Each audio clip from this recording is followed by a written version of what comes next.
అందరికీ నమస్కారం అండి. బాచీరావు ఏఐఏ స్టడీ సర్కిల్కి వెల్కమ్ అండి. ఈరోజు వీడియోలో సివిల్ సర్వీసెస్ మెయిన్స్లో దిస్ టైప్ ఆఫ్ క్వశ్చన్స్ అడగడానికి అవకాశం ఎక్కువగా ఉంటుంది. 10 మార్క్స్ 12 మార్క్స్ సంబంధించి 15 అట్లా. స్టేట్ సర్వీసెస్లో కూడా సైన్స్ అండ్ టెక్నాలజీ సెక్షన్లో జనరల్గా ఇది వాళ్ళ యొక్క అవగాహన మీద కరెంట్ అఫైర్స్ సెక్షన్లో కూడా దీన్ని క్వశ్చన్ చేయడానికి అవకాశం ఉంటుంది. పాత విషయాలు కరెంట్ అఫైర్స్ అప్డేట్ చేసుకుని దీన్ని ఆన్సర్ ఇవ్వగలిగితే బాగా మార్క్స్ స్కోర్ చేస్తారు. 10 to 12 పాయింట్స్ ఓవర్లుగా రాసినట్లయితే. ఇక్కడ భారతదేశంలో పరిశోధన పరమైనటువంటి విద్య అభివృద్ధి చెందినట్లయితే భారతదేశంలో ఉపాధి అవకాశాలతో పాటుగానే నాణ్యమైనటువంటి మానవ వనరులను అభివృద్ధి చెందడం వల్ల, టెక్నాలజీ కూడా అభివృద్ధి చెందడం వల్ల స్వదేశంలోని ఉత్పత్తి రంగం అనేటటువంటి అభివృద్ధి చెందితే దేశానికి విదేశీ మార్గద్రవ్యంతో పాటుగా ఎగుమతులు పెరిగి భారతదేశంలో ఆర్థిక అభివృద్ధితో పాటుగా ప్రజల జీవన ప్రమాణాలు కూడా అభివృద్ధి చెందుతాయి అనేటటువంటి దీనిలో స్టేట్మెంట్ ఇచ్చి దీనికి సంబంధించి అనుకూల ప్రతికూల అంశాలు గురించి క్వశ్చన్ చేసినట్లయితే ఆన్సర్ ఎట్లా చేస్తారు అనేది ఇక్కడ మనం తీసుకున్నట్లయితే మనకి పరిశోధన విద్య అనేది ఉంది. యూనివర్సిటీస్ ఉన్నాయి, డీమ్డ్ యూనివర్సిటీస్ ఉన్నాయి, చాలా ఉన్నాయి. కానీ పరిశోధన విషయంలో ముఖ్యంగా science and technology, engineering and medicine ఈ రంగాల్లో తీసుకున్నట్లయితే పరిశోధనలో మనం వెనుకబడి ఉన్నామనేది వాస్తవం. సంవత్సరానికి 77,000 డాక్టరేట్ల ప్రధానంలో ప్రపంచంలోనే తొలి స్థానంలో అమెరికా ఉండగా 56,000తో చైనా రెండో స్థానంలో ఉంటే మన దేశంకి 29,000 డాక్టరేట్లతోటి మూడో స్థానంలోనే ఉంది. ఇక్కడ తీసుకున్నట్లయితే డాక్టరేట్ల అంటే పిహెచ్డి చేసేటటువంటి వాళ్ళకి యూజీసీ అనేటటువంటిది అనుకున్నటువంటి పిహెచ్డి విద్యను అందించడం ద్వారా విద్యార్థులకి పరిశోధన నైపుణ్యాలని లక్ష్యంతో యూజీసీ 2009లో పలు సంస్కరణలు తీసుకుని వచ్చింది. నాణ్యమైనటువంటి పిహెచ్డీలు ఉండాలి అని. అయితే విద్యార్థులు స్టూడెంట్స్ తర్వాత పిహెచ్డీ ఫస్ట్ సెమిస్టర్లో తప్పనిసరిగా 3 years పిహెచ్డీ ఉంటుంది, 5 years పిహెచ్డీ కూడా ఉంటుంది. ఫుల్ టైం అయితే 3 years, పార్ట్ టైం అయితే 5 years ఉంటుంది. ఇక్కడ 3 years తీసుకున్నట్లయితే ఫస్ట్ సెమిస్టర్లో కొన్ని కోర్సులు చేయాలని చెప్పి యూనివర్సిటీస్ ఎంపిక చేసిన జర్నల్స్లోని పరిశోధనా పత్రాలు అనేటువంటి ప్రచురించాలని చెప్పి, అదేవిధంగా ఓరల్ ఎగ్జామ్కి అనేది నిర్వహించిన తర్వాతే వారికి ఓరల్ టెస్ట్ వైవాసి అనేది అయిన తర్వాతే వారికి అధికారిక గుర్తింపు ఇవ్వాలని చెప్పి యూజీసీ నిబంధనలు అనేవి తెలుపుతూ ఉన్నాయి. అయితే పిహెచ్డీ విద్యార్థుల్లో పరిశోధన పత్రాలకు ఎక్కువ ప్రాధాన్యం పొందాలన్న ఆలోచనతోటే వాళ్ళు దీనికి ఇక్కడ ఏంటంటే ఒక నైపుణ్య యూజీసీ అనేది చదువుల్లో నైపుణ్య సూచి అని ప్రవేశపెట్టినా కూడా ఈ పరిశోధన విషయాల్లో సరైనటువంటి గైడ్ చేసేటటువంటి వాళ్ళు లేకపోవడము, బుక్స్ కూడా అందుబాటులో లేకపోవడం అనేటటువంటిది.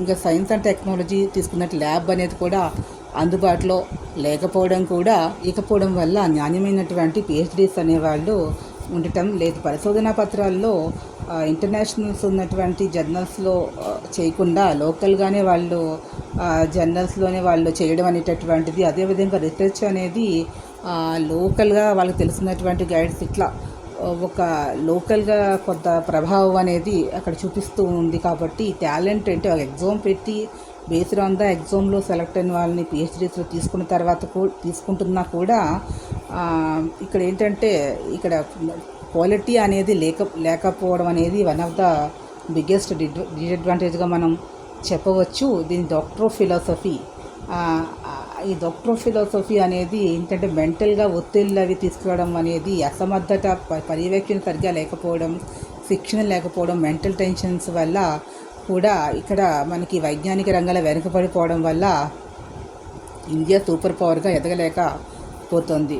దీనికి మెయిన్ ఏంటంటే ఇండియన్ సైన్స్ అకాడమీ సైతం కూడా దీని మీద విమర్శించింది. ఎందుకు అంటే ఇవన్నీ కూడా క్వాలిటీ లేదు పిహెచ్డీ అనేది, అంటే వాళ్ళు చేయటం లేదు, వేరే ఎవరో చేస్తున్నప్పుడు దాన్ని వీళ్ళు కాపీయింగ్ అనేటటువంటిది ఎక్కువగా వాడుతున్నారు అనేది కూడా ఒక ఉంది. పిహెచ్డీ అనేది వారి ఆసక్తితో చేయాలి, కానీ ఏదో ప్రమోషన్స్ కోసమనో వాళ్ళ స్కేల్ ఆఫ్ పే కోసం అని చెప్పి ఇలాంటి పిహెచ్డీస్ చేయడం వల్ల కూడా నాణ్యమైనటువంటి పిహెచ్డీలు అనేవి మనకి రావటం లేదనేటటువంటిది ఒక ఎక్స్పర్ట్స్ యొక్క ఒపీనియన్ కూడా ఉంది. 2018లో consortium for academic and research ethics care అనే సిస్టమ్ యూజీసీ అనేది ఏర్పాటు చేసింది.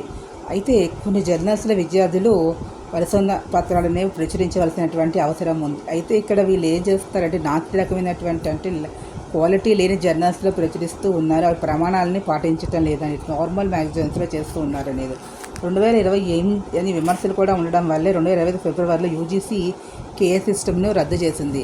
అయితే ఇక తాజాగా ఇక్కడ ఏంటంటే వికేంద్రీకరించారు. నిబంధనల యొక్క వికేంద్రీకరించడం వల్ల ఏంటంటే స్టూడెంట్సే వాళ్ళు ఆ నాణ్యతను వారికే వాళ్ళు ఎక్కడైతే ప్రచురించారో ఆ మ్యాగజైన్లో ప్రచురించినందుకు వాళ్ళే రెస్పాన్సిబిలిటీ లాగా ప్రచురించిన వాళ్ళ రెస్పాన్సిబిలిటీ అన్నట్లుగా దాన్ని చేంజ్ చేసినటువంటి విషయం అయితే వచ్చింది.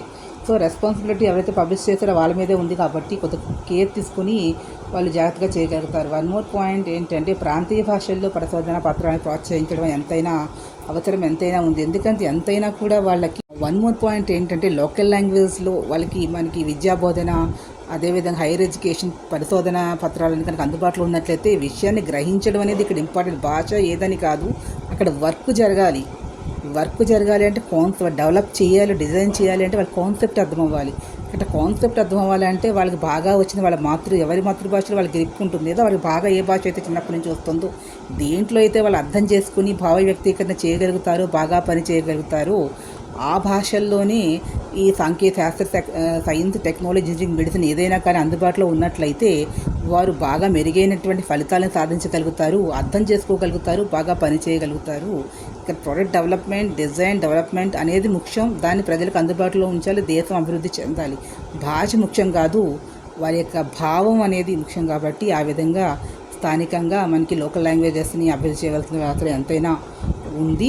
కాబట్టి ఇక్కడ క్వాలిటీ ఎడ్యుకేషన్ అనేది ఇంపార్టెంట్, కానీ క్వాలిటీ ఎడ్యుకేషన్ కాదు. కానీ నాణ్యత అనేది ప్రధానంగా ఉండాలంటే ప్రభుత్వ పరంగా కూడా ఈ పరిశోధనకు సంబంధించి ప్రభుత్వం కూడా నిధులు అనేది ఎక్కువ పెంచవలసినటువంటి అవసరం అయితే ఉంది.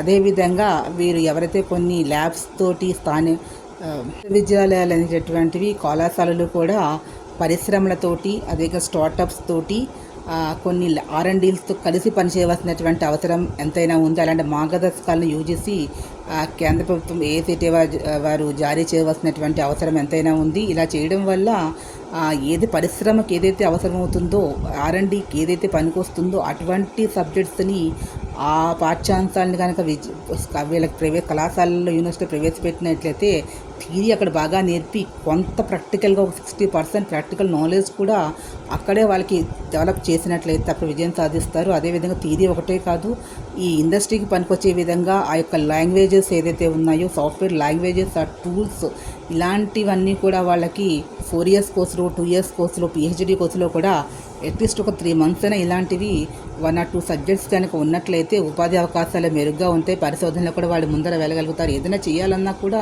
ఓన్లీ థియరీ నాలెడ్జ్ అక్కడ ఓన్లీ హార్డ్వేర్ నేర్పుతున్నారు. హార్డ్వేర్ వల్ల వాళ్ళకి ఎవరికి జాబ్స్ అయితే రావు. ప్రజెంట్ ఆలోచించినట్లయితే సాఫ్ట్వేర్ అనేది రావాలి, టూల్స్ రావాలి, సిమ్యులేషన్స్ తెలియాలి, కోడింగ్ లాంగ్వేజ్ అనేది అట్లీస్ట్ ఒక లాంగ్వేజ్ అయినా తెలియాలి. ఇవి తెలియకుండా ఈ రోజుల్లో వాళ్ళు చేయలేరు. కాబట్టి ఒక మోడల్ డెవలప్ చేయాలంటే ముందరే హార్డ్వేర్ దగ్గరికి వెళ్ళినట్లయితే చాలా ఖర్చుతో కూడినటువంటి విషయం. కాబట్టి ముందే సిమ్యులేషన్స్ చేసుకుని ఇది కరెక్ట్గా వస్తుంది, ఇక్కడ కరెక్ట్గా వస్తుంది అంటే నెక్స్ట్ వాళ్ళు హార్డ్వేర్ దగ్గరికి వెళ్ళగలుగుతారు. కాబట్టి ఈ రకమైనటువంటి విద్య అనేది ఉండవలసిన అవసరమైన ఎంతైనా ఉంది. సో ఈ వీడియో మీకు నచ్చినట్లు please subscribe my channel. Thank you to all.